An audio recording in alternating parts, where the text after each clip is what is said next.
Hello, welcome everybody to our next episode with Lara and Mags. Mags. In today's episode, just to pre-warn you for those who have experienced trauma or tearing down there, we are going into talking about pelvic floor dysfunction and the types of it, explaining levels of tearing, statistics behind it across like the States and Australia and the UK, what impacts the pelvic floor.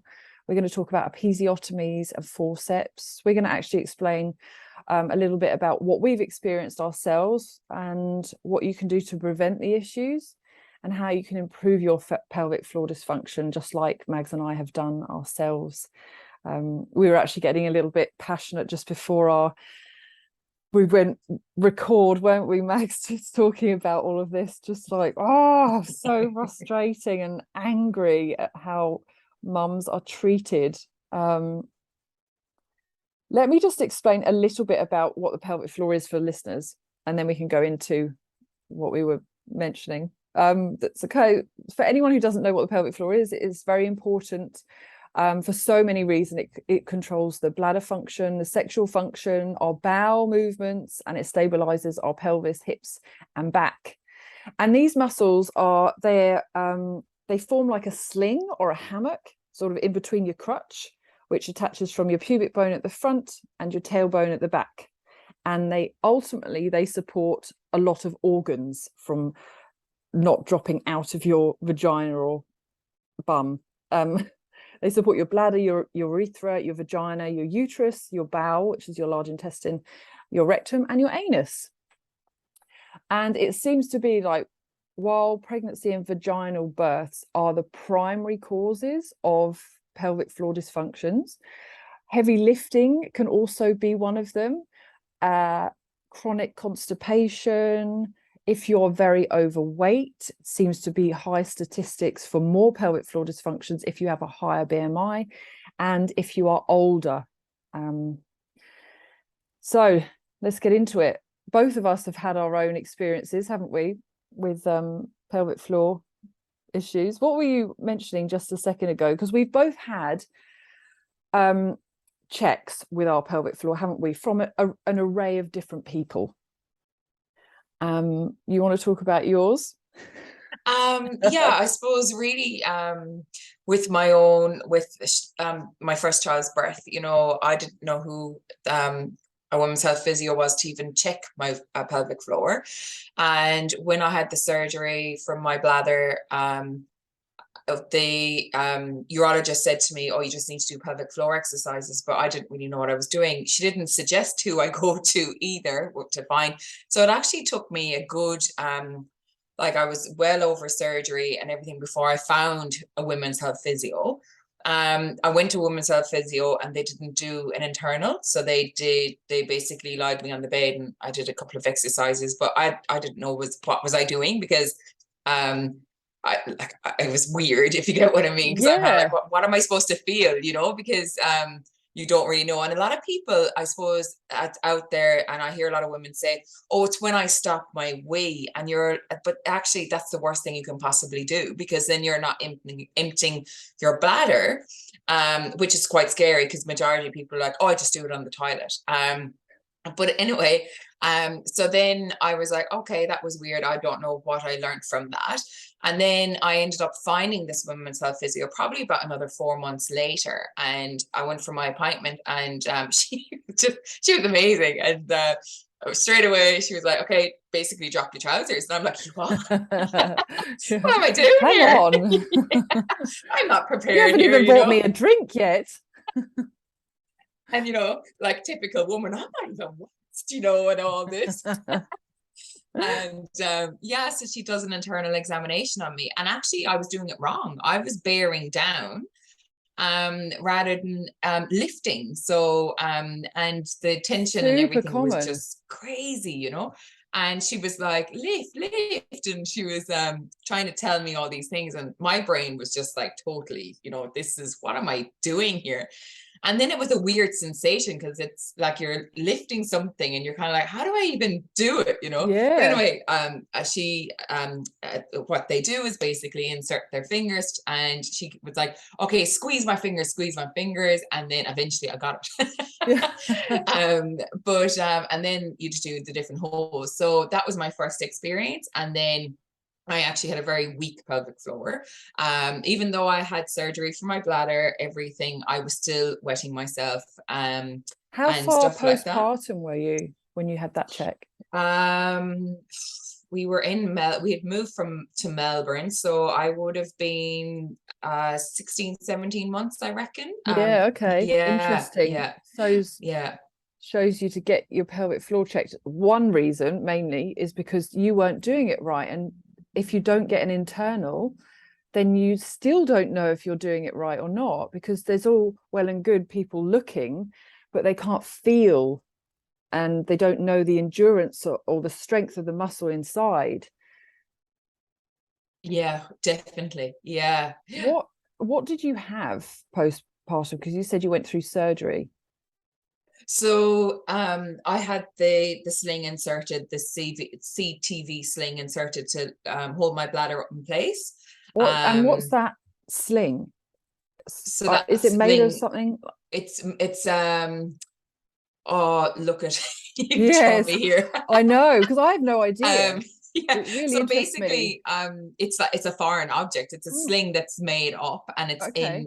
put in there. Like, they gave me two options. You had your basically they scrape the abdominal wall, like your lower core area. They'll scrape that and they'll make up a sling. Yeah. But the recovery from that was a lot longer, because obviously you're affecting another part of your body to do it, which it is a lot more natural.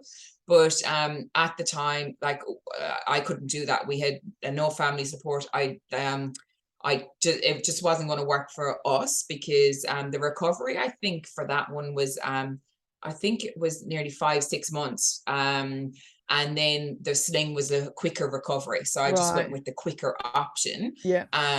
But now, because I have a foreign object in my body, I have a lot of extra discharge. And when it first happened, I used to think I was like wetting myself, because it's sorry, oversharing. No, we want to overshare here. It's a really sorry, I'm Irish here as well, so thick. It's thick. Yeah. Let's discharge. explain. And it's a really wet feeling, so it was a horrible feeling, and I was like, oh, this is strange. And actually I kept it to myself for ages, because I was like, oh my god, this is just weird. Yeah. And I said it to my doctor when I lived in Melbourne, and she was like, oh, it's because you have a foreign object in your body. And I was like, oh wow, that's actually really interesting to know. Yeah. Why would no one tell you that post surgery, or like, this is what's going to happen, what you'll experience? And do you still get that now? Is that just a thing that happens as a side effect of having a foreign object? Yeah, I'll have it forever. Yeah. So and now, because we all wear leggings and stuff, like, I tend to wear panty liners for that, not for leakage. But now, because of these new underwear, period underwear that are coming out, they're amazing, because you know, it's you're having that protection, I suppose, really, more than anything. Yeah. Amazing. But then, my pelvic floor was still weak in that whole procedure of having a bladder prolapse and the surgery. I still had to look after my pelvic floor. It was a separate thing, where I think a lot of people think as well, oh, because I had the surgery, I don't need to do pelvic floor exercises, but you do. And then, I had to really build up my pelvic floor with that physio, and we went on a journey together. She gave me different exercises, and then we did it as well then under tension. So I would get into a squat position, a lunge position, even an overhead press, because again, you're using that muscle without even thinking you're using that muscle, and we built it strong from there. Amazing.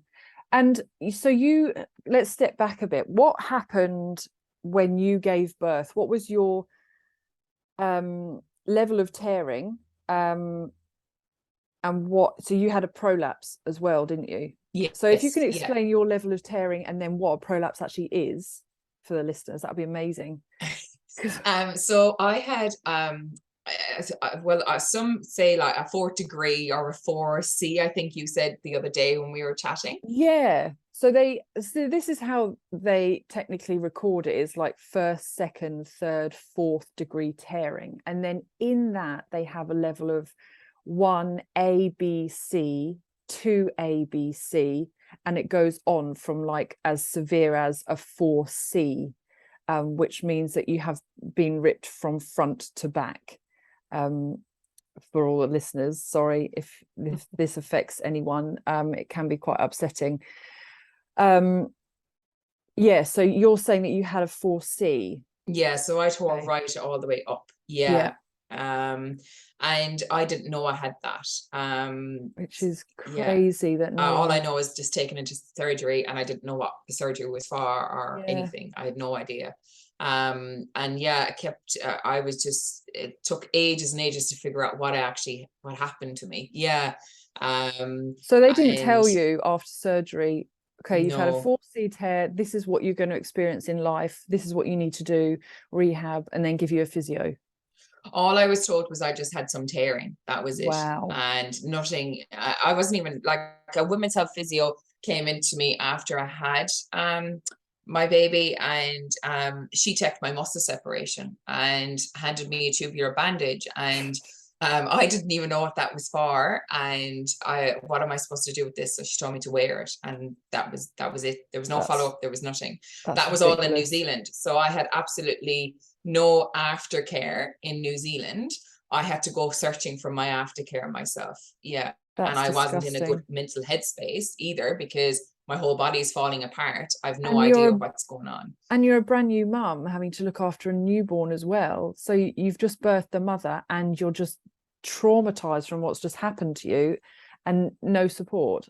Horrendous. Yeah, yeah. And then I had really bad hemorrhoids because the baby was the posterior baby. So for me, the pain, to be honest, was because I didn't find out I had a prolapse till I had all the hemorrhoids removed. And then Right. because this sounds crazy, but I was a runner pre-Sean. I Yeah. bought a running buggy especially to get out running when he was Yeah. 6 weeks Wow. old. We all get the checkup, we've got the all clear. And I had to wait a little bit longer to get the hemorrhoids removed. And then I thought, right, okay, once I've healed for these, I went for my run. And then that's when I realized I had a bladder prolapse. So for ages, it was really sore down there, but I didn't know what was happening. And then I used to get a bit of bleeding in my underwear, but I didn't know what that was either. Because because I was breastfeeding, so I didn't know, was it a period or what? Yeah. And then my poor husband, can you just look and see, is there something down there? Because it Yeah. felt weird. And yeah, my bladder was down and it was out. So that's what was Wow. scraping. Yeah. So did you feel, because people explain, excuse my ignorance, I haven't experienced it myself, but people say that it's a heaviness in your vagina. You just feel that bulging. Did you feel that, or was it different? Yeah, it was literally like a golf, I suppose like a ball just Yeah. there, and it was just it was really strange. It was the weirdest feeling ever. Yeah. I'm just thinking back, like it was just really strange. Yeah. Yeah. But again, I didn't know because, you're told so many times that your body takes time to heal. But then as a first time mom, you like, what am I healing from? you know? Yeah. So yeah, it was interesting. Yeah. But Crazy. yeah, then I did I said it to because I was a bit paranoid then, because I had a horrible experience with my hemorrhoids, and I decided like I didn't feel safe kind of talking to my doctor about things. So I just said it to the maternal health nurse one day, like, I've got this weird thing and whatever. So she referred me on to a gynecologist, and that was the first time then we'll say actually that my 4th degree tear got examined, but I didn't Wow. know what I was getting examined. And she'd said I was healing well. And then she obviously couldn't do anything for me. So I was referred then to the urologist. And then the urologist then did all the testing on me. So I was literally put on a bed. And this bed like turned you upside down and sideways, and it made you stand in the position. And then a catheter was attached to you. And I can never say that word right. Catheter. Catheter. Catheter. Everyone's probably going, what is she saying? Yeah. She's Irish. Don't worry about that. Attached to me, and then they did all that, they filled up my bladder, and then all these movements. Then how was my bladder going? And then it was leaking out. They could see how much I was leaking in all the testing they were doing. Okay. Yeah. So you had a bladder prolapse, and that was found Yes. out how far postpartum? I reckon he was about 6 months then. Yeah. Crazy. Yeah. And then after that, then you got the sling, or they said Yeah, then I had options? the surgery, and then I had lots of complications with the surgery. Because when they did it, they put it in, and then I ended up getting a hematomia. Am I saying that word right? Yeah. Like a blood clot. And I had to go back into hospital again, and then what you call it, I was wearing the catheter in the meantime, and what you call it, because my bladder, when they did the surgery, the bladder wasn't doing what it was supposed to do. So then they put in the catheter to make the bladder relax, and then they thought it would go and basically go back to normal. But it didn't, and then I was in hospital for this hematomia. Then I was out again, and then I had to go for my checkup, and they took out the catheter and realized that my bladder actually wasn't functioning. So I was bursting to go to the toilet, and I'd have dribbles of water coming out of me, and it wasn't like a UTI where you're burning or you feel sore. It was literally it just wouldn't come out of you. Wow. And then then I had to have more surgery to loosen the sling because they had put it in too tight. Yeah, this was all the first year of the child's life. And then I was told then I wasn't allowed to hold the child. I wasn't allowed to lift over 5 kilos, which meant I couldn't hold the child, because at this time, and he was born 4.44 kilos.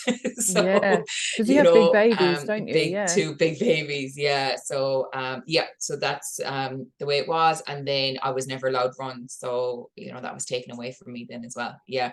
So they said to you, you can never run again? No, never run again. And then at the time I'd put on all this weight. I'd put on probably about 35 kilos, and I was told, don't put on any more weight than you are. I kind of looked at her and I was like, what am I big?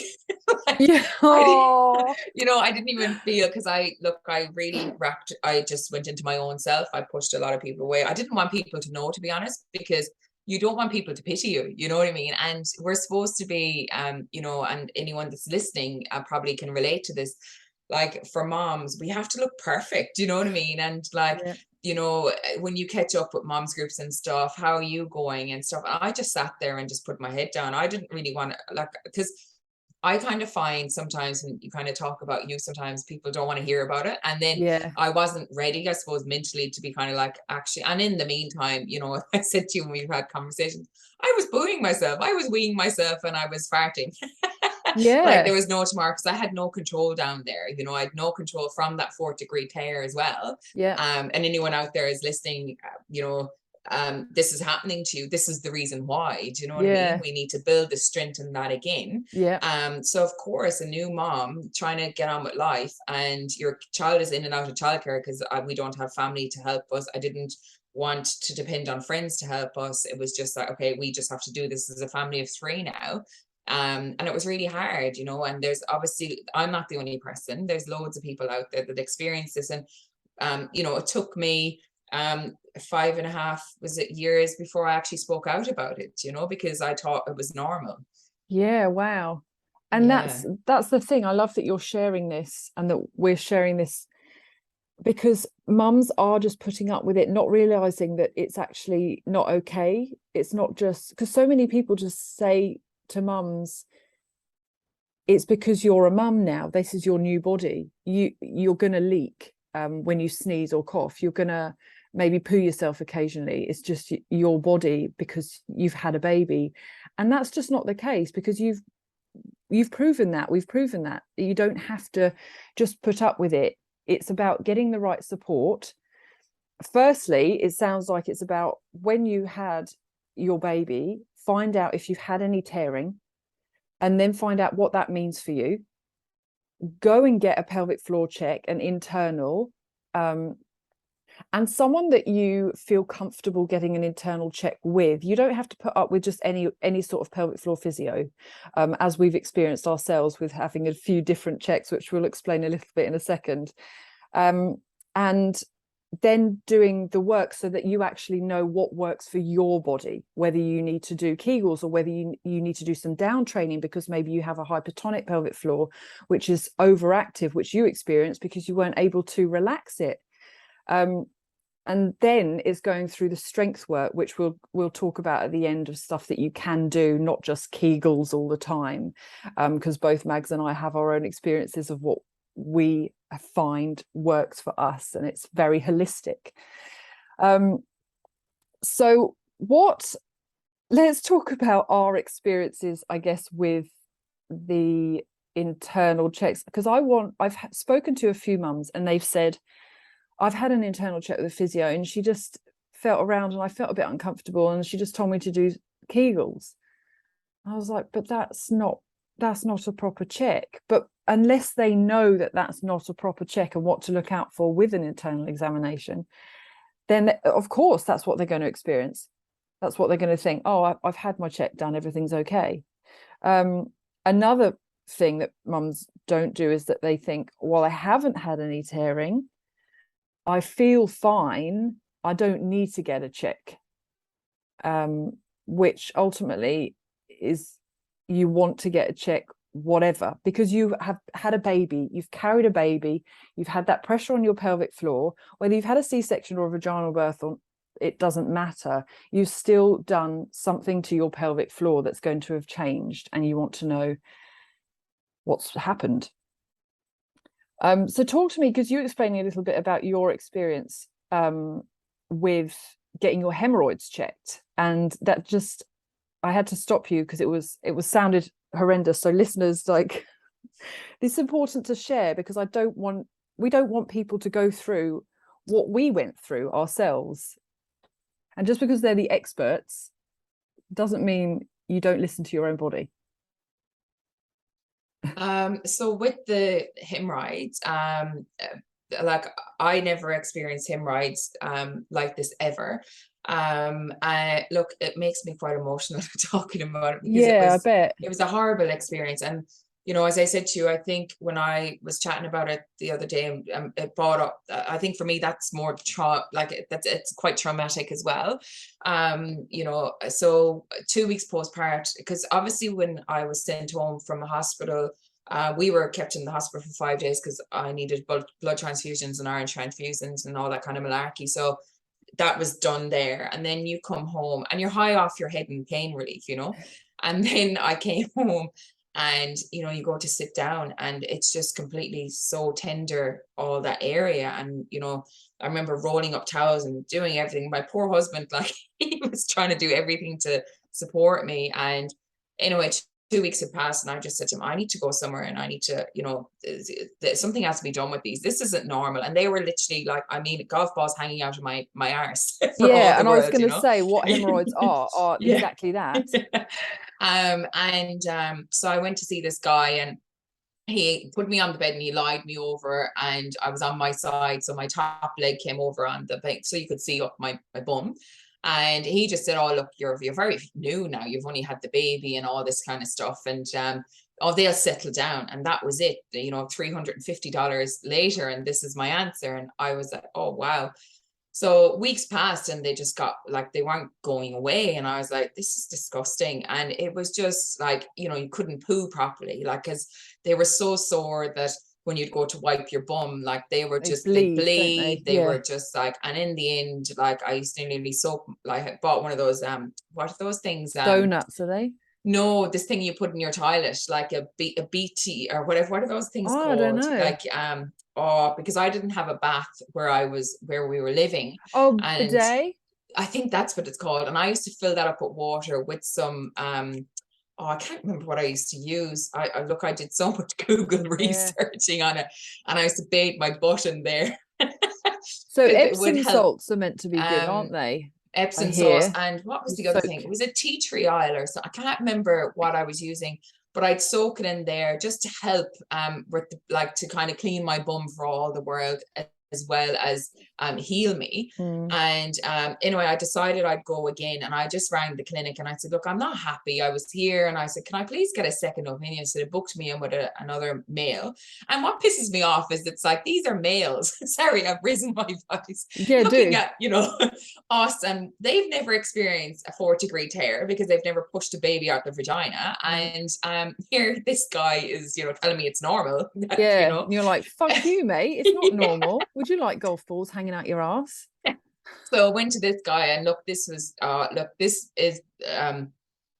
is really emotional for me, because he'd one of these bed things like that you literally stand at the back of it and you're over it, so you're bent over basically, and your arse is in the air, and he's examining you, and he was so rough. He was like, he got this swab, I'll always remember, and he went right down the center, and he was like, you're not even cleaning in between them, that's why they're not going away, and it's going to get infected. And I was just like, oh my God, dude, like, I can barely clean. This is, you know, it's so painful, it's really sore.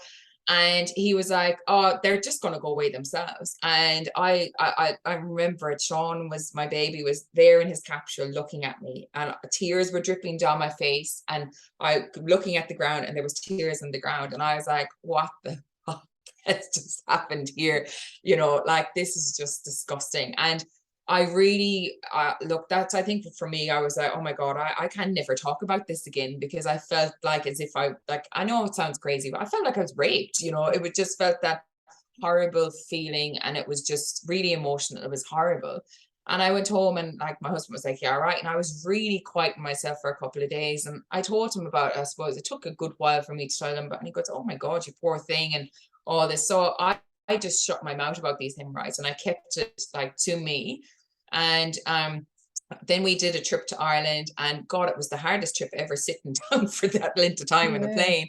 And again, a new mom, you know. And when I came back, I just said to my husband, I said, I have to do something. I said, this is really losing who I am. And I booked with a total different, I actually because I had my 6-week checkup again, say after that, and I didn't have the balls to tell the doctor that I had these hemorrhoids. I was like, oh yeah, how are you feeling? I'm grand. No check whatsoever. Yeah. And how am I feeling? I said I was grand, because I didn't know what to say, because I'm being told by 2 professionals that this is normal. These are going to go away. This is normal. And of course you believe them, because this is 2 They're people the that have told you experts. this.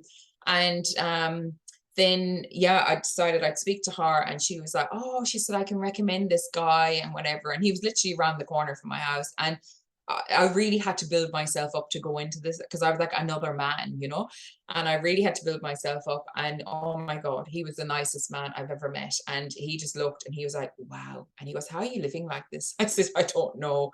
And like, when I get nervous, I laugh. It's kind of my coping strategy. And he was like, I don't know how you're laughing about it. And I goes, but I'm not laughing, I'm crying underneath. And he'd me in surgery the next day. And that was really hard, because I was leaving the baby for the first time and going in overnight to have this surgery. And it took 2 under anesthetic surgeries to get them removed, and then we banded them then as well. It was just a horrible experience. So I suppose for me, like, you know, if that ever happens to any woman, learn from my mistake, I suppose, really, because if now I'd be, you know, telling your man, get your hands off me. But at the time, I was so vulnerable. I was a vulnerable, you know, postnatal mom that had no idea what was happening to her body, you know.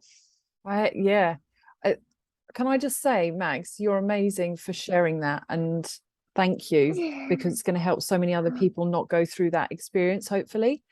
And the fact that you've gone through such a horrendous experience and lack of support, and seeing all these different experts, always in like air quotes for me, because you've been let down a lot by the system. Oh, 100%. Yeah. And I suppose why I'm so passionate about it is basically, I don't want any woman to feel this way, you know. And the thing is, like, you know, what I always say to my clients is, like, it doesn't matter what we go through, you know. It's basically, we all have our own traumas and our own experiences, and it doesn't matter how big or small it is. It's how it affects you as a person. It's not a competition of, oh, you got more than I did, you know what I mean? This is what you went through, and you know, this is how you process it, and this is how you deal with it. And sometimes it takes years. It's taken me a long time to process and get over, not get over, I'll never get over it. It'll always No. be there. But how to deal with it, how to process it. And then, you know, like, how would I put, like, for any woman that's out there, don't think just because people are like, oh, get over yourself. You don't have to get over yourself. You deal with it, and you need good people around you that can support you with that, to Yep. know that, okay, right, she is, and I am healed, but it's always going to be part of me. Do you know what I mean? It's the person that made me the person I am today, you know? So Yeah. And you carry your birth with you forever, whatever your experience. And I love that you said that you don't have to put up with anything. And you, for those listening, I guess you don't have to put up with any of these sort of symptoms. You say that you're healed now. What are you experiencing yourself? Because you're running now, aren't you? yes, yeah. Yeah. Running. And I started running 12 weeks postpartum after my second. Yeah. It took me 4.5 years to run after my first. Yeah. You know, and having so much education behind me has just been amazing. And look, there was a few comments about me running so early. But I suppose the backstory to me is I've been working hard since I've had the baby, and not that I'm in the gym every day lifting 100 kilos. I was working from the inside out. And I think, like, that's the society we live in. A lot of people look and go, oh, look at her, look at this, look at that. But like, I've got all that education now, and my body's guinea pig. My body was a guinea pig after a natural birth, and now my body is a guinea pig after a C-section. Yep. And I've done all that work myself. And before I went for a run, I've had 2 appointments with my women's health physio. On the second appointment, I said to her, how do you feel about me going back running? And she was like, oh, I don't know. And I said, look, I've done a course on restoring your core back to running. I'm passing all the tests. And she was like, okay. And she did some examinations with me of, like, and that running, position, I suppose, really, like, of how you hold what you do, because obviously you can't be turning on and off your pelvic floor when you're running, you know. No. And but in the meantime, I had been doing hops, I'd been doing small box jumps, I'd been doing lunges, all, like, there's a lot to it. That can be another day, you know, Yes. if people want to know how to return to running after postpartum. Mm. But my women's health physio was my guide, and I was like, run for a few minutes, walk, run, walk. It wasn't going out hell for leather running 5 kilometers and getting it done in the quickest time ever. It was literally, my body was just stepping stone for that. Yeah. Yeah. Amazing. Oh, well done you. Yeah. So now tell me about you and your stories. You know, your women's health physios and stuff. Yeah. So I've had different. So for the listeners, mine is a 3C tear. And I actually also have a levator avulsion, which I found out, I didn't know what that was, obviously. So postpartum, I had a bit more information. I was told that I had a level 3C tear. All future pregnancies had to be C-section. And I had a physio given to me through Flinders. But they didn't say what that meant for me. They didn't say what actually is a 3C tear. And why am I doing these checks with the physio? No one was clear, and I couldn't understand what was going on. But I did experience postpartum depression and not having bonding with my son for a year. And, you know, you don't feel, I didn't feel that love, that first connection with your baby for a long time. And I guess it was from the depression that wasn't diagnosed, the tearing, the not feeling myself, everything. I didn't feel heaviness, but I felt I was leaking a lot with everything I did, and I couldn't control it. So if I felt like my bladder needed to go for a wee, then I needed to go straight away. It was just that intense, even though there was only a little bit in there. So I saw that physio straight after hospital, who said, do Kegels. And then I saw another lady who, again, I don't even think she did a proper internal. And she couldn't explain to me what a levator avulsion was and how that would impact my pelvic floor. I only really found that out with my latest one after probably 4 pelvic floor physios I've seen. And you'll actually hear her on this podcast because we've interviewed her around these sort of issues, and she goes into more detail about maybe a little bit of things that you can do, like the knack she talks about. So if anyone's interested, you can listen to her podcast too. So with my birth, I had an episiotomy and forceps, a von Schuss, and after knowing what I know now, I would have said, get off me, do not do an episiotomy on me, because they forced it. They didn't ask me if it was okay to do an episiotomy. It just happened. I didn't know what that meant. Looking back now, apparently doctors are told to do episiotomies as a standard protocol, whether you need it or not. Back in the day, there's a doctor that I found out, Dr. Joseph DeLee, who talks about episiotomies and forceps, and he's like this doctor who introduced it into the medical world as this amazing thing for mums. And he says, mums are not meant to birth. It's not natural to give birth vaginally, so we have to help them. So we have to cut and we have to do forceps. And I was like, this is what is being trained in the medical world as a standard protocol. And then I was looking at the statistics, and it was saying how it's higher in certain countries, one being Asia, between like 90 to 95% of doctors' standard protocol is do episiotomy and forceps. And if I'd have known this information now, which is why I share it, you do not have to have an episiotomy.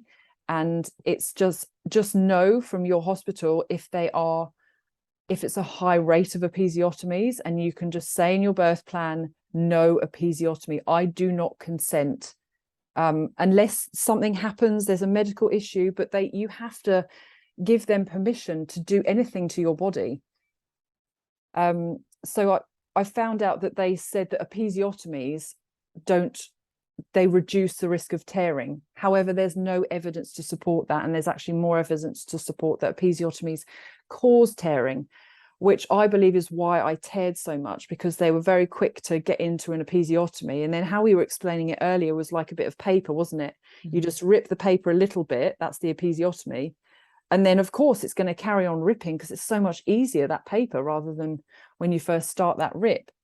I suppose we'll explain as well what episiotomy, I can never get my tongue around that word, is where they use an instrument, I suppose, like a scissors, and they get in and they cut you basically. So, and then what we were saying is that's the start of your tear, and then like your sheet of paper, it can keep tearing, or else you might be lucky, you know, as they say with women, it mightn't tear that far. So and so my avulsion impacted my body, and I went and got this check with Kylie, and she said, because the internal checks are so thorough when you get the right pelvic floor physio, right? She was very calm. For anyone who has experienced trauma, it can be quite a vulnerable position. As you've experienced with the hemorrhoids, it doesn't surprise me that you felt like someone was raping you, because you're in that vulnerable position again that you'd experienced through birth. So just be comfortable with your pelvic floor physio. If you're not, change and find someone else that you're comfortable with, someone who explains to you beforehand exactly what they're going to do. If you're okay with that, you give consent every time.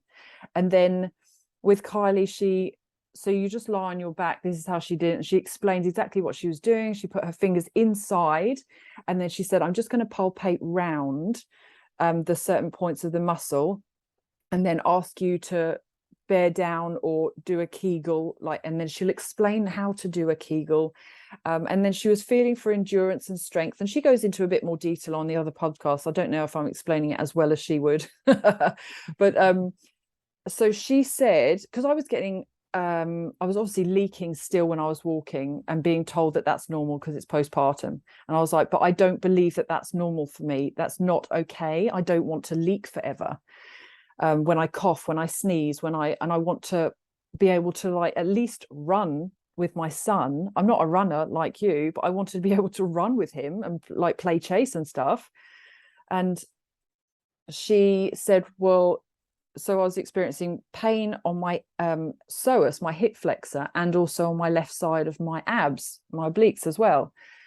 And she said, well, it's linked. I was like, oh, interesting. All of this is linked with the pelvic floor. Yeah, holistic. She said, well, my left side is stronger and my right side is weaker. I was like, I didn't even know that you could have that happen in your pelvic floor. I just thought it was one big muscle and it will either strong or weak. So she said, because my avulsion, which is muscle coming off the pubic bone, which is a forever thing, and they don't have surgery for it yet, it's weaker, so that the left side is doing more work, which is why I'm feeling a lot of like pain on the external part of my body. So I have to do down training of my left and up training of my right, which is like, whoa, blow your mind. Oh, let's just do 10 Kegels 10 times a day. Just shows you, if I was doing that, what the hell would be going on. And adding in my breath work and my strength training, which we'll talk about a bit later, and the right sort of level of pelvic floor training for me, and then having her feel if I'm doing it correctly, like you had with yours. I remember going for a walk, and I shared this on my socials. What was it, about almost 2 years postpartum, and I had a full bladder, but I left daycare and I had Monty with me, and he was screaming, he was having a tantrum about something, and I was like, okay, give him food and let's just go, let's just walk. And I had half an hour walk to go. And then as we were walking, he was calm, he was eating, and I was like, oh no, I've got a full bladder and now I've got a half an hour walk, I'm not going to make it. So I was thinking, I can't go back because he'll just scream, and then I have to put the pram in the toilet with me, and it's such a faff. So I thought, I'll just leak, I'll just walk and leak, it'll be fine, whatever. And I was focusing like, don't leak, don't leak, don't leak, use my pelvic floor. It's like, breathe through it, we can do this the whole way. And then I remember getting back home and looking and going to the toilet, rushing to the toilet, and then going for this wee, and then looking at my pad expecting this leaking, and there was nothing there, and I burst into tears. So I was like, it's working, it's finally working. Like, I managed that. That's so much pressure on the pelvic floor to have a full bladder and then to be walking with that sort of steady steps. I still get really teary when I talk about that story. It's just, then it's working, what you're doing. You're making me emotional now. I think it's just having control of your body, I think, is the thing, really, isn't it? We've finally got control of our bodies again.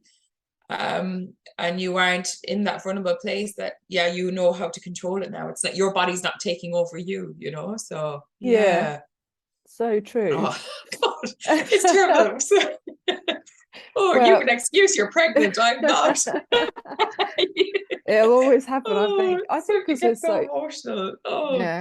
It's I just want mums to know that they can heal whatever they've experienced. 100%. There's just so much mixed information out there, and we'll cover this in detail in our next podcast. But like, my second child was a C-section, and I'm still going to the women's health physio, and a lot of people are kind of, oh, but you had a C-section, but I just want people, if anyone's listening now and think, oh, I had a C-section, I'm grand. No, you're not, you know what I mean? So and you might be perfect, you mightn't have any leakage, but I always kind of say as well to my clients is we want to think of our old woman body, you know what I mean? Because like, as we get older with menopause, we lose a lot of estrogen, and that area gets really loose, and sorry to overshare, but this is going to happen. As much as, but then if we have the knowledge now as younger women, knowing that by seeing a women's health physio saying we're in our 30s, Oh my God, TH is mad. Purities. Like we've got that now here, so we know that forever, you know what I mean? But if you're, you know, a woman in your 60s, 70s, and then you realize then all of a sudden with a bang, your bladder comes leak, or sorry, your pelvic floor is weak and stuff. You know, sometimes you're gone a bit too far, where if you can have your foundation ready now for that, it's a really good way to look at life too, you know what I mean? I have all the tools now and it's how I use them, you know. Definitely. I think for people listening, to know if you have a pelvic floor issue, the symptoms that we spoke about, leaking when you walk, when you cough, when you poo yourself as well, where you just can't control it.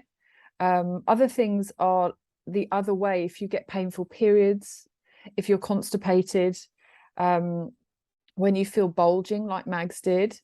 What other things can you think of symptom wise for dysfunction in that area? Yeah, I think as well, like I suppose if it's a prolapse as well, and sometimes they that's another thing we can talk about, is like an overactive bladder, like when, you know, you're I suppose as well, how would I put it, the overactive bladder, but a lot of us, and look, this isn't like, because I'm not a professional in it, but from my own experience and from working with my women's health physio, you know, when we get out of the car and we're urgency and we're running to go to the toilet, just stop for a couple of seconds, take a couple of deep breaths, and then walk to the car. Because you hear that saying of like, oh, once I go for the key door or the front door, I wet myself. So kind of come back again, sit in the car, take a couple of deep breaths, and then walk to it. I think it's all that kind of just having more information of how to handle situations as well. And a pelvic floor physio will help you with that, because they specialize in that area too. And Kylie mentions a few little things, because your bladder is very clever. If you constantly go and have a wee just in case, then you're teaching your bladder to shrink down and to only hold a small volume of liquid, so that you're actually causing yourself to need to go more frequently. And she was saying how if you go more than 8 times a day for a wee, then that's a cause that you just want to look into and find out what's going on with your bladder. And it may not be an issue at all, but it's always best to get it checked. It may just be that you've been training your body to go for a wee just in case, rather than when it really needs to go. Because we worry, especially if you've got pelvic floor issues, you're like, I'm just going to go just in case I leak, so I'd rather go for a wee now. So it causes more issues. I actually remember asking that with Kylie, and I said, what do I do with that? Because that's what I do. I don't want to leak, so I go for a wee just in case. And she said, just leak. You'd rather deal with a pelvic floor issue rather than have to deal with a pelvic floor issue and then a bladder issue. So we can train your pelvic floor, but we don't want to have to then do the bladder as well as the pelvic floor. So just leak and go for a wee when you feel like you need to go. And don't drink so much water. Well, that's the new fashion now, isn't it? Oh my God, 4 liters of water a day. Talk to a pelvic floor physio, they'll be like, you're crazy. You cannot handle that on your pelvic floor. Yeah. Let's talk about things that can be done. Things to help with the pelvic floor. Like, what have you done? And obviously we are talking from our own experiences, our own training as personal trainers, but you can obviously listen to your pelvic floor physio as first point of call for listeners. I suppose for me, it's really you know, having, like, a lot of women feel the Kegels, you know what I mean? Like, sorry, I'm going to get a bit sidetracked here for a minute, but yeah, they feel that, oh, I'll do them at the traffic lights and I do them at the, you know, when I'm standing at the kitchen sink. But for me, as with my body, I had to do them in, I suppose, in action and in movement, you know. So like, and you will chat with your women's health physio with this, but like, say when you're picking your child up from the ground, that's heavy, you know. So you want to have your pelvic floor engaged in that movement. Yeah. So basically strengthening your pelvic floor, but as well learning to switch your pelvic floor off, you know, like if you have your pelvic floor continuously switched on, you will end up getting a hypertonic pelvic floor. So it's all well and good doing Kegels here and there, but you know, when you are in movement, you need to be working it as well. And you know, anyone that has a hypertonic pelvic floor will be working with their women's health physio, where they need to relax it more than you know, engage it. But you need to engage it to a certain extent, and then know the relax is longer than the engagement is. But yeah, there are things, I suppose, really is like you know, having that awareness of it's not just I do it at the Chaffel lights or I do it at the kitchen sink. I actually need to do it as a daily routine, you know. Even, you know, say for me, when I started doing the box jumps and stuff for my running, because I'm on impact, I'm hitting that ground on impact, I would engage my pelvic floor. I do a lot of breathing work as well. And then I exhale, because my diaphragm then is, you know, everything is coming up with my diaphragm. Where if I'm inhaling and I'm trying to lift my pelvic floor, I'm going against gravity and everything is going down. So I suppose really for people, you know, having that awareness of how you're breathing, you know, like if you're holding your breath, of course, and please ignore the THs. They'll get to know your voice. Going, oh my God. But you know, really thinking about what your body's like as well, that if you're holding all that there.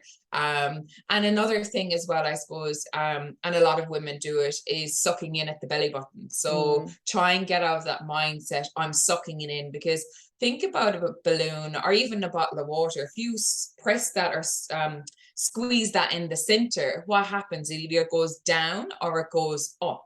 And a lot of women as well end up with massive flared ribs because of that sucking in movement. So it's not only affecting your pelvic floor, but it's really putting your posture out of line as well. So being aware of how you use it, and oh my God. Just in movements is where I tend to tell people to be more aware of the pelvic floor. And obviously you do your downtime as well. So when you're relaxing, if you have a hypertonic, literally lie on the floor, put on some music, just do isolated exercises. So you can do your isolated as well, and go from there. So what's your way of doing things? Well, I love what you were talking about with those things, especially around posture, because these are the things people don't generally think about. I think it's important for people to know that pelvic floor issues can cause you to impact your running, but it may not cause you to impact your lifting heavy, because everyone feels it differently. So it's knowing what you can and can't do, and then working on your strengths and weaknesses. And I actually worked a lot on my stability of my feet. I found my breath work for sure really helped, especially sinking with my core exercises. You often go into like I'm not going to mention brand names, but when you go into the group sessions of, like, say Pilates, because I went in and tested one, I was like, how are you going to treat me as a postpartum mum, just for my own education? And I was fortunate enough that I knew my body well, what to do and what not to do. But obviously people go in and be like, I need to get my body back, I need to bounce back, so I'll go in and do this. And I wasn't told how to breathe when I did my core exercises. So obviously you'd have all of that internal pressure, like you're explaining with the bottle, because no one was teaching you. So you're just bearing down on that pelvic floor every time you're doing a core exercise. I found that super helpful to learn how to breathe with my movement of doing core work. Some people can do crunches, some people can't. Again, it's working out what suits your body, because we're all so wonderfully unique, especially postpartum. Glute work's really helped me, and the balance and the coordination, and hip mobility. So seeing a chiropractor has really helped with my pelvic floor. And working out, obviously, that losing weight is going to help with the less pressure on the pelvic floor. The other thing that's helped me was drinking less water. Because obviously you're a personal trainer, you get told in the fitness industry, drink lots of water, you should drink as much as possible. one, you're flushing out all of your electrolytes, so you could actually be doing more damage, and you want to drink more and more water, if that's the case. And the other thing was, I was drinking too much for the weight of my body, but also for my pelvic floor. So when I started paying attention to my habits of my water drinking, I was just drinking just to drink, because I was told in my head, drink lots of water, you know, it's the best thing for you. When I worked out I was drinking too much, that actually helped with my pelvic floor healing as well.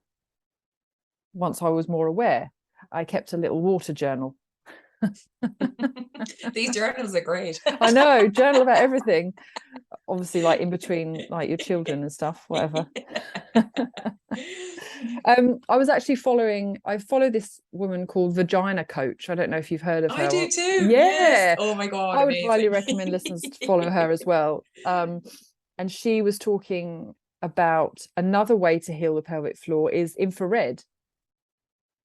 So she was talking about how it improves muscle tone and relaxes, and it's just like this wand you can do where you just stick it inside you, and it's like an infrared sauna. But I'm wondering if you can do the same thing by just going into an infrared sauna, because it's meant to reduce inflammation in the body.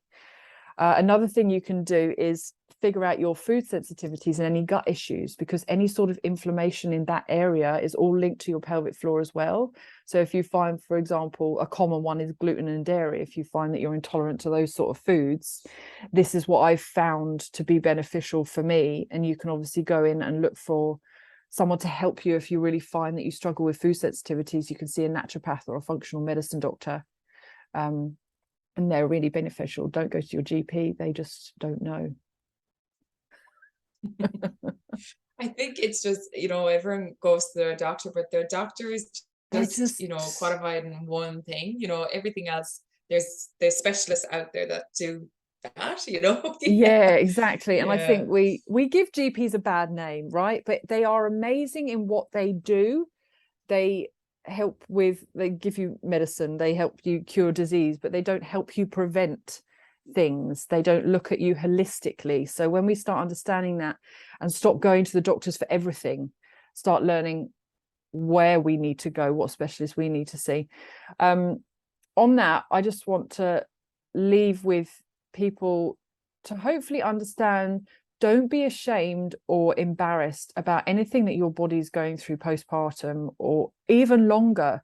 Like, I'm sure Mags has experienced the same thing with her clients. Like, I've seen clients who are like 8, 9, 10 years postpartum. You're always a postpartum mum, who are still leaking when they run or when they cough or when they sneeze, and then they think it's normal and it's just their body. But you can actually heal, as we've just spoken about. What do you want to mention in regards to that? I suppose just if anyone is listening, you know, please reach out to us. You know, we're here to support people, and I point them in the right direction.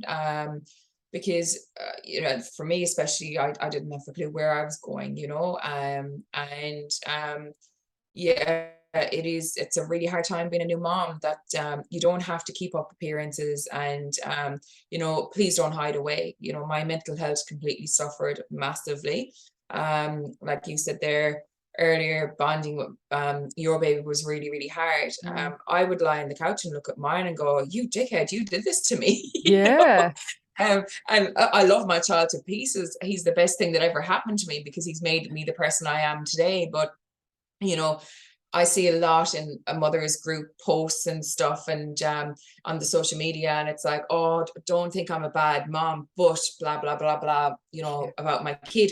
We all feel it. We love our kids to pieces, but you know, However, for me, you know, I came from, you know, a really busy background of, like, I grew up as a runner, Gaelic football and rowing, and always active. And then that was completely taken away from me. And I'm a couch potato that I can't move. I don't have the strength to even hold my own child.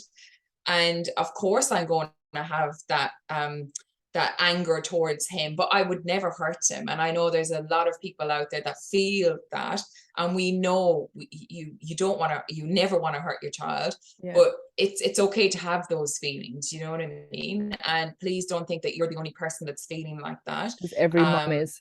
Every mom is. And you know, I actually read something the other day and it was really interesting. It was like, because I control a lot in our household, but I think because I'm the doer and I'm the goer, you know, and I boom, boom, boom, boom. And I was like, I'm actually not a control freak.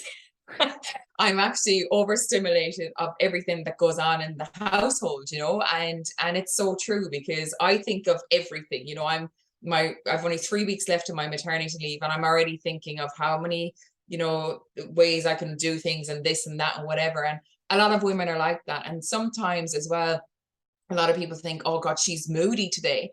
But she's not, you know what I mean? Like, you know, as I said one day, at our school, I was like, you know, to put on a child's pair of shoes in the morning, it could take anything from 2 seconds to 2 hours. So, and, you know, I suppose for people to understand that as well, like, you know, you're not alone. There is other people out there. We do fake it till we make it. You know, you get to the schoolyard and you're like, hey, how are you getting on? Yeah, great, I'm fine. Just And you rotting get in the car and inside. you're just like, oh my God. Yeah. You know, so just be real with yourself. You know, if you had a journey that you felt that didn't go right for you, that's okay. You know what I mean? That was your calling. This is the journey you're going to go on now. But please reach out to us.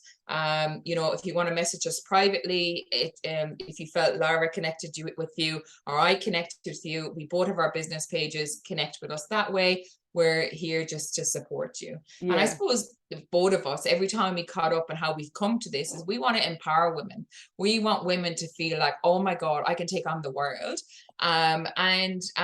You know, even for us together, we are here supporting each other. Like, you know, as I said to you before we came on, I put a picture of me on my social media this morning in my shorts and in my bra. Well, I suppose they're workout tops now because everyone wears them. But I've never done that. And, you know, as we were talking the other day, I don't put myself out there. I've got all this, you know, knowledge and stuff, but I'm scared. I'm scared of the big world, you know? Yeah, definitely. And we were saying that as because we're personal trainers, we have to look a certain way. And it's like, no, we're real people, we're real mothers, we're in that life. Like, we're gonna feel and get scared about posting stuff like that.